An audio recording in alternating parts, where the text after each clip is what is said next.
joined now by General Ahsan ul-Haq. दुश्मन को कभी भी कमजोर नहीं समझना चाहिए. The Indians have been playing games in Afghanistan. ISI has been very effectively locating other Al-Qaeda leaders in various parts of Pakistan. Coming back of democracy in Pakistan was a very positive development. आजकल के जंग इतनी होलनाक हो गई है और उसके अखराजात इतने ज़्यादा हो गए हैं कि कोई भी मुल्क उसको अफोर्ड नहीं कर सकता.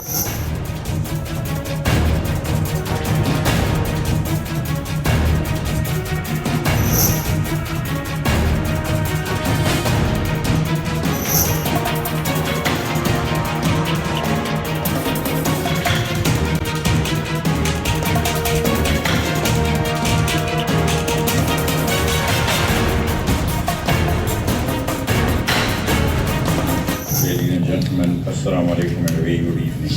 I am grateful to Professor Rahat Munir Saab and my dear friend Ahsan for providing me this opportunity to exchange views with you.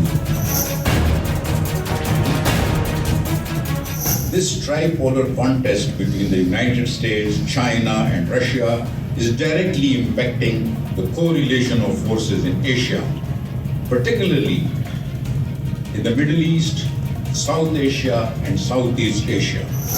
Pervez Musharraf was the president, you were second in command, in other words. There was a prime minister, for God's sake. No. There was a president, No, yeah. prime minister. Well, he was only scared from you. I think he was not scared from anybody. American came in and they said that we will send you to the history.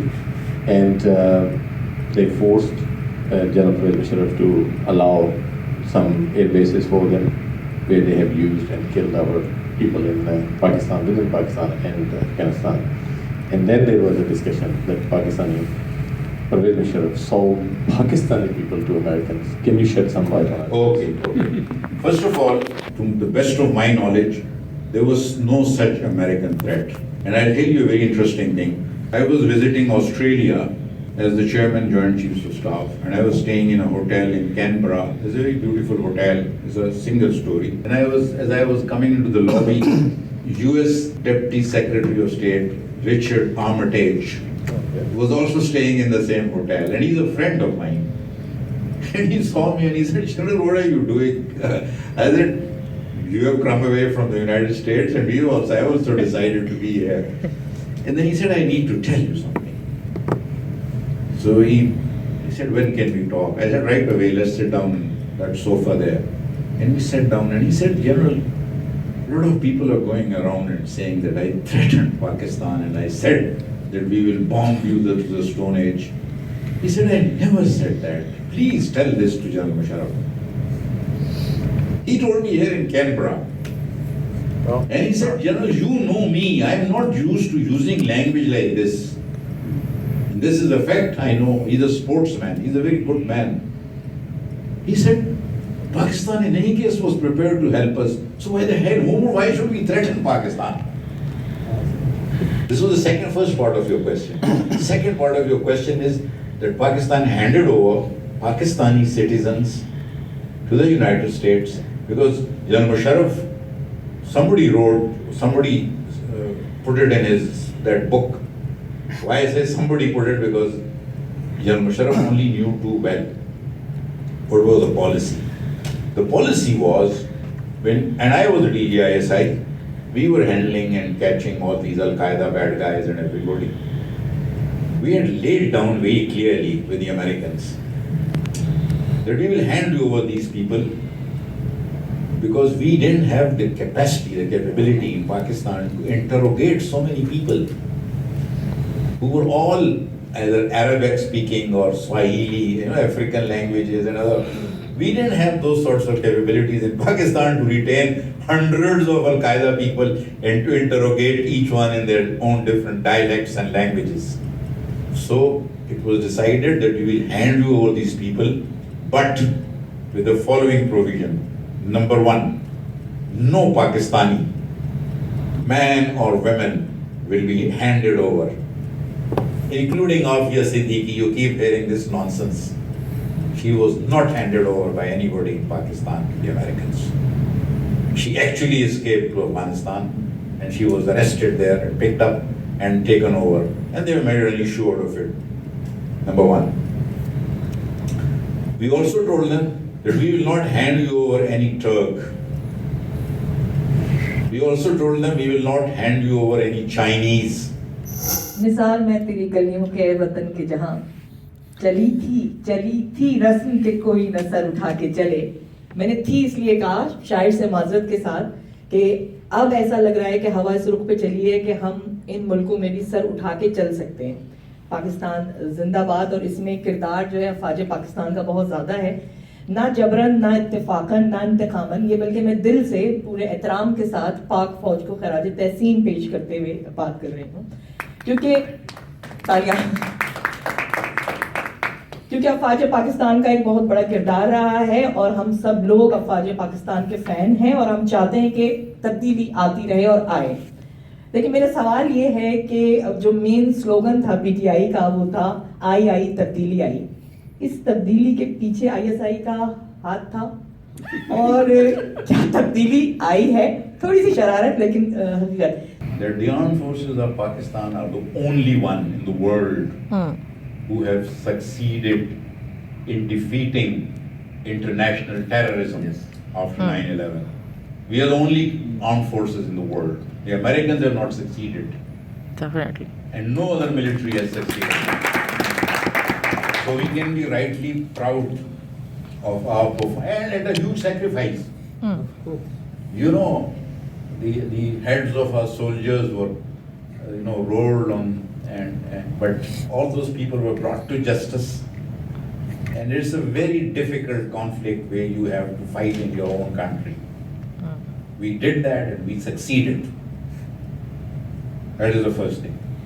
Jahan tak hai about the rise of Imran Khan, frankly speaking, this is a typical Pakistani way of maligning somebody. यार ये तो selected है, ये तो ISI ने कर दिया है. Exactly. You tell me any election in Pakistan in which it has been said by the losers that this was a very fair election and we lost fair and square. Tell me any election. कोई है? नहीं, but ask the winners. Ask People's Party that you won in 2008. Was it a fair election? They'll tell you yes. Yes. You tell them you won in 1993. Was it a fair election? It was absolutely fair election. You ask Nawaz Sharif, you lost in 1993. Was it a fair election? They will say, बिल्कुल नहीं. Sir इस election में किसी ने भी आपकी complain नहीं की मिलिट्री की, ये सबूत है? नहीं, मैं ये कह रहा हूँ कि उनसे पूछे ना जो जिन्होंने लूज किया था, जो जीते हैं वो कोई आके कह दे forget about Tehreek Insaf for the time being. आप पिछले इलेक्शन में चले जाए ना, 2013 के इलेक्शन में मियां साहब जीत गए थे. Was it a fair election? Ask them, they'll say yes. The losers will say no. No. We are bad losers. We are bad losers. Sportsman spirit. The fact is, in 2018, Imran was the most popular person in Pakistan. Yes. ठीक है? There was no comparison. There was no comparison. And he won. My name is Gursharan Singh from Indiana Cobalt, Punjab.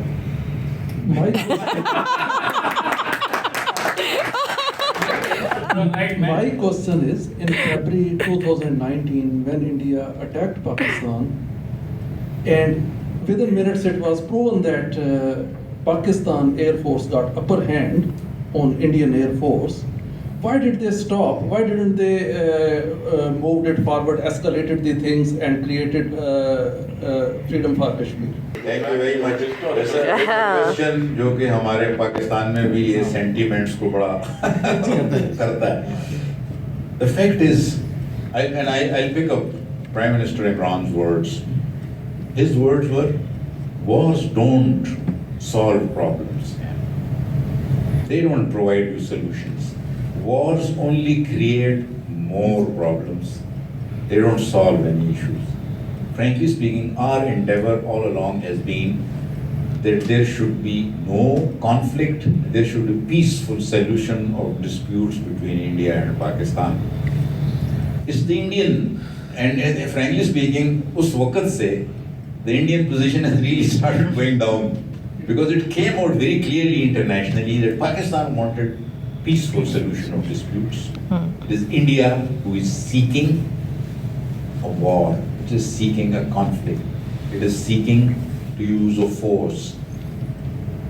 Alhamdulillah, Pakistan is strong enough, we cannot be browbeaten, we cannot be coerced by the Indian military capabilities. I know it as a soldier who has dealt with these issues. And since I was also the chairman of the Joint Chiefs of Staff, which means all the services, so I know all that, and I also headed Pakistan nuclear program. So I'm well aware of Pakistan's capabilities, conventional as well as nuclear. There's no way there can be a war in which Pakistan can be subdued. Oh, gaye Bangladesh wale kisse. That was a different, era in Kashmir, in India.